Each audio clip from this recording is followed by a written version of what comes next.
Iran's attack on Israel wasn't unprovoked. It's clear that this is the narrative that the US, Israel, and other Western powers want to run with, that Israel was just randomly attacked by Iran. But that's not what happened, and everyone knows that. 2 weeks ago, Israel bombed the Iranian embassy in Syria and killed one of Iran's top generals. This is basically an act of war. Under the 1961 Vienna Convention on Diplomatic Relations, diplomatic buildings are protected under international law even in wartime. Yet not a single statement coming out of Western countries even mentions this. For the last 2 weeks, Iran has been telling the world that Israel should be held accountable for this, that they shouldn't just be allowed to bomb embassies and get away with it. And what happened? Nothing. The day after the embassy attack, Russia proposed that the UN Security Council make a joint statement condemning the embassy bombing, and what happened? The US, UK, and France tried to say Iran was to blame.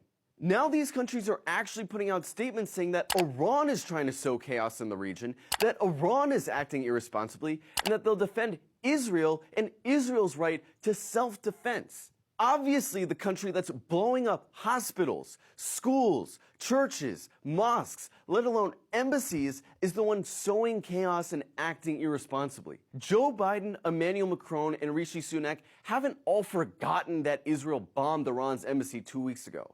Their statements are deliberate attempts to obscure the truth. And the fact that our leaders are actually trying to convince us that Iran is the aggressor should be highly, highly concerning to everyone. Because Israel is already using this as a pretext for a military operation against Iran. Politicians in Israel are already calling on Israel to carry out an attack on Iran on a scale we've never seen before. And mind you, Israel has wanted war with Iran for decades. They've lobbied our governments to go to war with Iran for decades. And now our leaders are basically rubber stamping Israel's pretext to do it. The question every American needs to ask themselves right now is what this U.S. relationship with Israel is actually worth to you. They seriously want us to back Israel going to war with Iran in a war they're instigating after we just watched them slaughter 13,000 children and engineer a famine in a city of 2 million people. The U.S. could have condemned Israel's embassy attack at any point,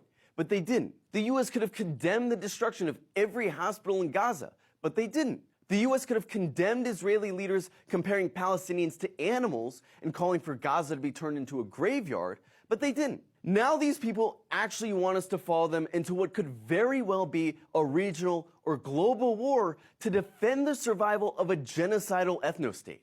What exactly does that say about them?